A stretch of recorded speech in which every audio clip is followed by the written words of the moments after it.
Good morning. నేను జ్యోత్స్న. దేశవ్యాప్తంగా సంచలనం రేపిన నీట్ పరీక్ష మళ్లీ నిర్వహించేందుకు విద్యాశాఖ కసరత్తు చేసింది.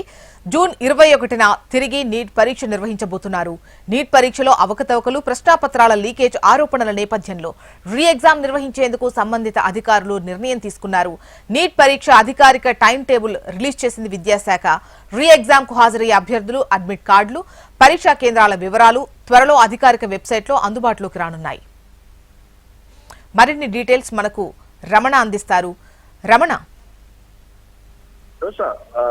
ఏదైతే రద్దయినటువంటి నీట్ పరీక్షను తిరిగి జూన్ 21న నిర్వహించాలని ఎన్టీఏ నిర్ణయించింది. దానికి సంబంధించి ఒక అధికారిక ప్రకటన కూడా విడుదల చేసింది.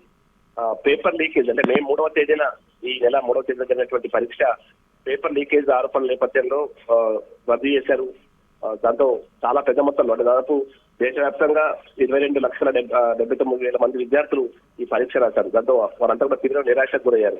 ఈ క్రమంలో ఎవరు ఆందోళన చెందొద్దంటూ కూడా ఎన్టీఏ, నేషనల్ టెస్టింగ్ ఏజెన్సీ అయితే పరీక్ష నిర్వహిస్తుందో వారు ప్రకటన విడుదల చేసి ఇప్పుడు మళ్ళీ రీషెడ్యూల్ చేయడం, జూన్ 21 తేదీన వాటికి సంబంధించి పరీక్ష నిర్వహిస్తాం, ఎలాంటి ఇబ్బంది లేకుండా ఆ పరీక్ష నిర్వహణ ఉండబోతుంది అని చెప్పి చెప్తున్నారు. ఇక మిగతా వివరాలను కూడా వెబ్సైట్ లో ఈ రోజు అందుబాటులో ఉంచుతాం. ఆ వివరాలను విద్యార్థులు తమ వెబ్సైట్ ద్వారా తెలుసుకోవాలని కూడా వారు కోరుతున్నారు. ఏదేమైనా ప్రస్తుతం పేపర్ లీకేజ్ వ్యవహారం దేశవ్యాప్తంగా సంచలనం సృష్టించింది. ప్రతిపక్షాలు పెద్ద ఎత్తున ఆరోపణలు చేస్తున్నాయి. అంటే ఇంత పెద్ద ఎగ్జామ్ ఆన్లైన్ లో నిర్వహించకపోవడంపై కూడా వారు విస్మయాన్ని వ్యక్తం చేస్తున్నారు.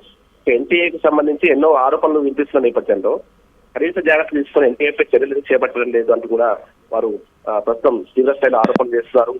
ఇప్పుడైనా కనీసం వచ్చే రోజుల్లో అయినా ఈ పరీక్షను పకడ్బందీగా నిర్వహించి విద్యార్థులకు సంబంధించి వారి భవిష్యత్తుకు సంబంధించి లింక్ ఉన్నటువంటి ఈ ఎగ్జామ్ లకు సంబంధించి అన్ని జాగ్రత్తలు తీసుకోవడం కూడా డిమాండ్ చేస్తారు.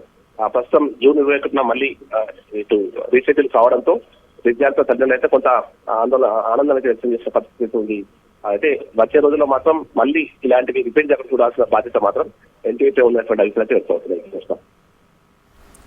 Okay right Ramana.